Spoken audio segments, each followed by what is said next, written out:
자기 사육 처리라고 이것도 해결 안 하고 이런 사람이 국회의원이 되면 되겠습니까? 안 됩니다. 할머니 저는 이 문제를 해결하려고 갑니다라고 이야기를 해도 그게 못 받아들여졌던 것 같고요.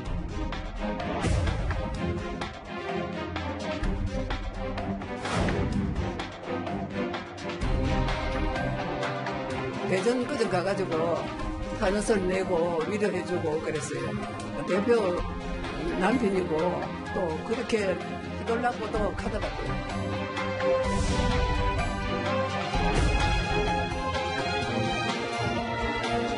중앙일보 인터뷰도 저는 굉장히 문제가 있다고 생각합니다.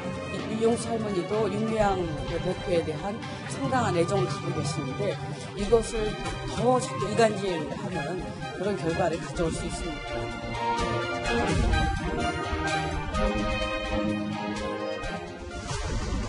예, 이 정의기억연대 기부금을 둘러싼 논란 갈수록 커지고 있는 것 같습니다. 첫 폭로 이후 언론의 노출을 자제했던 위안부 피해자 이용수 할머니가 이제 본격적으로 목소리를 높이고 있습니다. 먼저 양측의 핵심 주장부터 듣고 오겠습니다. 윤미향과 같이 30년을 해나오면서 지금까지도 했는데 이걸 해결해야 될 거 아닙니까? 왜 해결을 안 합니까? 안 합니까? 자기 사육 처리라고 이것도 해결 안 하고 이런 사람이 국회의원이 되면 되겠습니까? 안 됩니다. 이 위안부 문제 해결해야 됩니다. 국회의원 못합니다. 사실은 아시겠지만 이번에 비례를 선정하는 과정이 너무나 숨가빠서 신청하기 전에 할머니와 의논을 할 수가 없었어요. 그 상실감, 그 서운함. 그래서 제가 아무리 할머니 저는 이 문제를 해결하려고 갑니다라고 이야기를 해도 그게 못 받아들여졌던 것 같고요. 여러 논란 속에서도 일단 정의연 측은 단순한 회계 실수다라고 하고 있는데 이거 관련해서 이용수 할머니가 글쎄요 이제부터 본격적으로 목소리를 높이고 있는 것 같은데요. 김태현 변호사님. 네. 핵심 얘기는 이겁니다. 지금이라도 이실직고하는 게 좋다. 이게 이용수 할머니의 이제 주장입니다. 그러니까 예를 들면 아까 이용수 할머니 인터뷰 잠깐 보면 위안부 문제를 해결해야 되는데 국회의원을 가는 거 옳지 않다. 이런 얘기들. 그리고 이제 이어진 이 인터뷰에서 윤미향 당선인은 할머니와 의논을 못해서 그 상실감을 이해는 한다. 하지만 나는 그 문제를 해결하기 위해서 이제 여의도를 입성한다. 이런 얘기 아니겠습니까? 그러니까 시민단체 관계자, 특히 이제 위안부 문제를 해결해야 되는 그 정의연의 대표를 지냈던 사람이 국회의원 하는 게 옳으냐, 그르냐, 이런 문제들은 정치적인 문제인 거고, 그건 사람마다 생각이 다를 수 있으니까 우리가 이 자리에서 그 쟁점을 가지고 논의하는 거는 저는 맞지 않다고 보고, 핵심은 뭐냐? 돈 문제예요, 돈 문제. 결국 기부금이 들어왔을 때 그걸 정말 투명하게 할머니들을 위해서 그 정의연이라는 단체의 설립 취지에 맞게 잘 썼느냐, 아니면 단순 회계 실수가 아니라 그거를 정의연 관계자들의 일종의 사리사욕 같은 것을 위해서 남용을 했느냐, 이 문제 아니겠습니까? 예. 그건 깔끔합니다. 앞서 제가 얘기했던 정의연의 관계자가 국회의원을 하는 것이 위안부 문제 해결에 도움이 되느냐 안 되느냐의 문제는 사람마다 생각이 다를 수 있기 때문에 그건 옳고 그르면 얘기할 수 있는 건 아닌데, 제가 두 번째로 말씀드렸던 이 핵심 쟁점이나 돈 문제는 그거 회계 검증해서 과연 들어왔던 기부금이 어디에 누구를 위해서 어떻게 썼고 그것들을 정의연이 어떻게 회계 보고를 했느냐는 거는 객관적으로 나와 있는 것이기 때문에 깔끔합니다. 그것만 검증하면 이 논란은 바로 오늘 내일이라도 끝낼 수 있는 거죠. 이동현 의원님. 네. 이제 그런 것 같더라고요. 지금 얘기를 쭉 들어보면 이용수 할머니는 정의연 측의 불투명한 회계도 회계지만 이 존재 자체에 대해서도 한번 다시 점검을 해봐야 된다는 건데, 윤미향 당선인 계속 할머니가 서운하다는 이 표현만 하고 있거든요. 그러니까 크게 보면은 이용수 할머니의 메시지는 그 두 가지입니다. 일주일 전에 기자회견, 그다음에 어제 일련의 그 인터뷰에서 나온 그 내용은, 첫째는 우리 김 변호사도 짚었지만 회계 문제, 회계가 좀 더 투명해야 되고 위안부를 위해서 더 많이 써야 된다. 이제 그 과정에서 이용수 할머니가 윤미향 당선인에게 사리사욕을 챙기려 다 밀어놓고 돈도 빼먹지 않았냐, 이런 얘기도 했는데, 예. 이 부분은 좀 더 규명을 해야 될 필요가 있고, 현재까지는 나온 부분은 없습니다만, 예를 들어서 윤미향 당선인이 정의연이 만들어졌음에도 불구하고 정대협을 유지하고 있는 문제, 그다음에 개인 계좌로 지금도 최근까지도 모금을 했던 문제, 이런 문제들을 지적하고 있기 때문에 이 부분은 추가로 규명돼야 하고, 더 중요한 문제는 이제 활동의 방향과 관련된 건데, 이용수 할머니는 그 지금 정의원 측이 그 수요 집회, 그다음에 뭐 박물관 건립 이런 이제 반일 활동에 집중하고 있다고 보는데, 이용수 할머니가 원하는 건 그 반일을 넘어서 이 위안부 문제를 어떻게 그 극복하는 거, 화해하고 치유하고 그 이후의 문제를 다루는 거, 이런 걸 굉장히 원하는데, 박근혜 정권 때 그 한일 위안부 합의가 있었습니다만 문재인 정권 들어와서 그 합의는 잘못된 거라고 판단을 하고 합의를 이행하지 않으면서 파기도 하지 않고 일본이랑 재협상도 하지 않습니다. 그 상태로 지금 3년이 그 지속되어 오니까 이용수 할머니로서는 굉장히 답답한 거죠. 지금 생존한 위안부 할머니가 전부 18분인데 대부분 90을 넘은 노령자이기 때문에 아마도 몇 년 안에는 다 사라질 가능성도 있기 때문에 그 안에 뭔가 문재인 정권에서 새로운 협상을 하든 이렇게 해서 새로운 방안을 만들어내야 될 것 같습니다. 살인사욕 챙기려 다 밀어놨다. 돈을 빼먹었지 않았냐. 이실직고해라. 오늘 이용수 할머니의 핵심 주장들인데요. 이 투명하지 못한 회계 처리 외에도 정의원 자체의 운영 방식에 문제가 있다고 말하고 있습니다. 지난 월요일 기자회견 당시에 정의원 측의 목소리 들어보겠습니다. 후원 물품을 연계하는 것도 사랑해하고 후원 물품을 연계하는데 어떤 비용이 들까? 차비가 들겠고 전화비가 들겠죠. 할머니들을 동행하고 장을 같이 보고 병원을 같이 동행하는데 어떤 비용이 들까요? 차비가 들 것입니다. 여기에 드는 비용은 인력입니다. 공시에 나와 있는 피해자 지원 사업에 그 예산으로 저희의 피해자 지원 사업을 판단하시지 않으셨으면 좋겠습니다. 그런데 여기서 이용수 할머니의 주장 하나 더 들어볼까요? 네. 김종욱 교수님. 위안부 문제를 마음대로 팔아먹냐. 그러니까 피해자가 원하는 건 하지 않아야 되고 피해자가 없는 집회가 무슨 의미가 있냐라는 게 이용수 할머니의 주장이거든요. 제가 볼 때는 이용수 할머님이 지금 이 문제와 관련해서 1년 동안 고민했다고 말씀하시는데 좀 두 단어에 딱 요약되어 있다는 생각이 들어요. 하나가 뭐냐면 돈을 빼먹지 않나라고 하는 말씀하고, 두 번째는 정대협, 지금 정의원이겠죠. 고쳐서는 못 쓴다, 해체해야 한다, 이 두 가지 말씀인 건데요. 하나는 아까 말씀하신 것도 돈을 빼먹지 않았나의 문제 같은 경우는 회계 처리와 관련돼서 정의원이 정확한 자료를 제시하게 되면 그것이 문제가 없다 말하면 아무런 상관이 없는 거겠죠. 근데 두 번째 문제가 더 중요하다는 생각이 들어요. 그러니까 이용수 할머니께서 지금 같이 하고 있는 정의원에 대해서 신뢰할 수 없다라고 얘기하는 건 앞으로 이 문제를 풀어갈 수 있는 주체인 정의원에 대한 국민적 신뢰가 떨어질 수 있는 부분이 분명히 있기 때문에 그런 부분인 거고요. 아까 말씀 2015년도 한일 합의했었지만 직접 나온 것들은 아베가 직접 사죄하지도 않았죠. 그다음에 배상이 아니라 지원금이라고 얘기를 하고 있죠. 이런 상황에서 정의원이 똑바로 활동하지 않는다면 이 문제를 풀 데가 없다라고 나름대로 상당히 판단하신 것 같고요. 근데 이것을 준비했던 대표였던 윤 단성자 같은 경우가 이걸 발판으로 정치권으로 가는 거 아니라 이런 생각들이 많으시니까 지금 같은 상황으로 정의원을 그대로 두게 된다면 앞으로 이 문제를 풀어갈 수 있는 주체가 생기지 않을 수도 있고 좀 새로운 방식으로 바꾸지 않으면 안 된다라고 하는 좀 절실한 마음이 분명히 있는 것 같아요. 저는 그런 측면에서 정의원도 이 문제와 관련해서 어떻게 하면 정의원의 운동 방식을 바꿀 것인가에 대한 대안적 방향으로 가야 되지. 지금까지 잘해왔다라고 막 계속 얘기하게 된다면 할머니와 정의원의 논쟁이 되기 때문에 정말 안 좋은 방식의 지금 논의로 가고 있다고 생각을 합니다. 그런데 이용수 할머니의 새로운 주장 하나가 더 있습니다. 무슨 얘기를 했는지 같이 한번 들어보겠습니다. 할머니 네 사람이가 대전까지 가가지고 탄원서를 내고 위로해주고 그랬어요. 지금 어떤 계기가 있으셨나요? 평소에 친분이 있으셨다거나 누가 요청을 했다거나. 친분 부다가 유명의 대표잖아요. 대표 남편이고 또 그렇게 해달라고도 하더라고요. 그쪽에서 요청을. 해달라고 해서 우리는 모르잖아요, 그런 거. 하정대 국장, 그러니까 이용수 할머니에게 윤명랑선인이 남편 탄원서를 써달라고 했다는 겁니다. 예. 이게 이제 1990년대 초반 얘기인데, 윤미향 대표의 이제 남편이 사실은 자매 간첩단 사건으로 이제 구속이 됐잖아요. 그래서 그때 당시에 좀 이제 석방해달라고 탄원서를 좀 써달라고 해서 했다는 건데, 사실 이거는 크게 논란이 되고 할 건 아닙니다. 왜냐면 그냥, 개인적인 친분이 있으니까 좀 해달라고 해서 자기 자신은 내용은 잘 몰랐지만 그래서 탄원서를 써줬다 이런 내용인데, 사실 이용수 할머니의 핵심 주장은 아까 이도훈 논설위원 얘기했지만은 두 가지인 것 같아요. 사실은 운동가하고 피해자 이 사이의 철학이 다르다는 거예요. 그러니까 운동가는 어떤 운동을 할 때 계속적으로 그 운동을 지속하려면 갈등을 키우고 논란을 확산시켜야 돼요. 그런데 그 피해자는 그 문제가 빨리 해결되기를 바라는 거잖아요.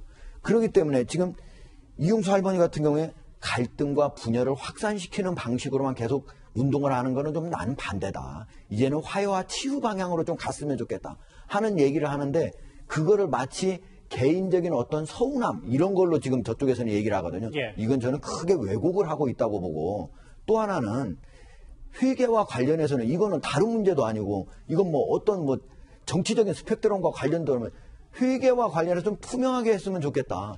이거는 사실은 우리나라에서 2000년대 들어와가지고 이게 비영리 민간 단체와 관련된 정부가 여러 지원을 하게 되면서 예. 관련 법률이 이미 나왔거든요.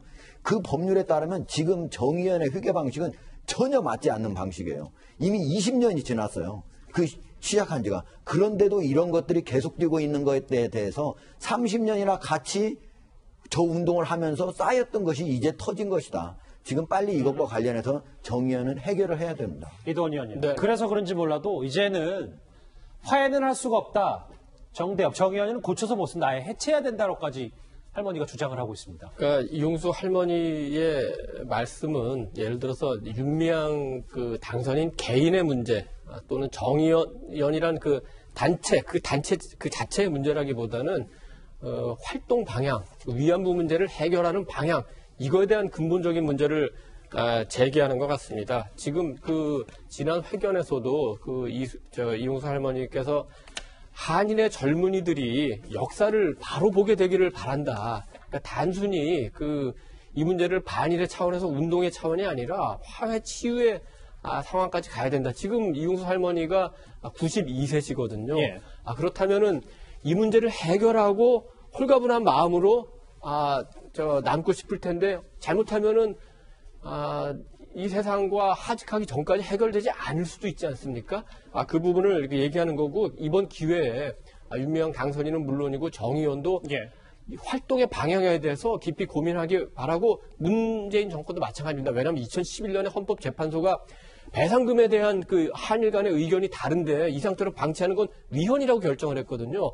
이 상태로 계속 발전하면은 그 문정부가 계속 그 위헌적 상황을 가져가는 거라는 그 뼈저린 반성이 좀 있어야 될 것 같습니다. 그런데요, 또 하나 눈여겨봐야 할 게 있습니다. 윤미향 당선인이 정대협 시절부터 이 더불어시민당 공천받을 직전까지요, 위안부 피해자 할머니들을 위한 기부금을 본인 명의의 개인 계좌를 통해 받은 겁니다. 할머니가 사실은 한 5년 전까지만 해도 계속 이코노미로 저희가 모시고 다닐 수밖에 없었어요. 그런데 이제 그 이코노미를 너무 힘드니까 비즈니스로 모시고 갈 수 있도록 특별 모금을 진행하기도 하고요. 그럼 딱 그 목적으로 쓰이고요. 목적기금이란 게 있어요. 기론옥 여성평화기금, 세계평화기금, 김복돈 센터기금 등등. 이 돈은 저희도 움직일 수가 없습니다. 예를 들어 나비기금에 들어온 돈을 다른 데 쓸 수 없죠. 그럼 너무 잘 아실 겁니다. SNS 공개 모금을 할 때요, 김태현 변호사님. 저 화면 같이 보실게요. 윤미향 당선인의 개인 계좌 하나가 아니라 끝자리가 좀 달라요. 뭐 402, 302, 784 이렇게 각기 다른 개인 계좌 3개로 모금액을 받았다. 저희가 어떻게 받아들여야 됩니까? 근데 저거는 사실은 받아서 돈의 흐름을 좀 봐야 되거든요. 예. 솔직히 말씀드리면. 왜냐하면 그러니까 지금 원칙적으로는 모금은 법인단체, 개인이 모금하면 윤미향이라는 사람이 모금한 건 아니잖아요. 윤미향이라는 사람은 그 단체 대표일 뿐이잖아요. 그렇죠. 그러니까 그 대표인 법인 계좌로 받아서 그 목적에 맞게 쓰는 것이 원칙입니다. 다만 뭐 불가피한 경우에 대표 개인의 어떤 그 명의의 계좌로 개설을 해서 급하게 받아서 쓰는 경우가 있을 수도 있습니다. 다만 중요한 건 받아서 저 돈이 어떻게 사용이 됐는지가 그거를 밝히는 게 제일 중요한 거 아니겠어요? 만약에 앞서 얘기한 것처럼 특별 모금이 필요했는데, 앞서 정의연 측은 그런 얘기를 하는 것 같습니다. 특별 모금이 필요했는데 법인 계좌를 개설할 시간이 없어 불가피하게 개인 명의 계좌를 썼다. 뭐 그럴 수도 있을 거예요. 그런데 이제 문제는 실제로 받은 목적대로 그 돈의 흐름이 제대로 갔는지 아닌지를 밝히는 게 역시 제일 중요한 건 아니겠어요? 김종욱 교수님, 이 논란이 이 개인 계좌로 받은 거 아니냐 논란이 좀 있자 정의연 측이 오늘 오후에 상주 자격 모금이다 이렇게 반박했습니다. 이건 무슨 뜻입니까? 그러니까 이제 본인이 할머님 돌아가시게 되면 거기에 대한 상주, 그러니까 개별적으로 안 계시니까는 본인이 거기에 대표 자격으로 모금을 했다고 말씀하시는 건데, 아까 말씀하신 저는 그럴 수도 있다는 생각이 들어요. 근데 그 모금을 한 다음에 나온 얘기가 뭐냐면 평소 고유의 뜻에 따라서 시민단체 기부나 장학금에 전달했다라고 얘기하는데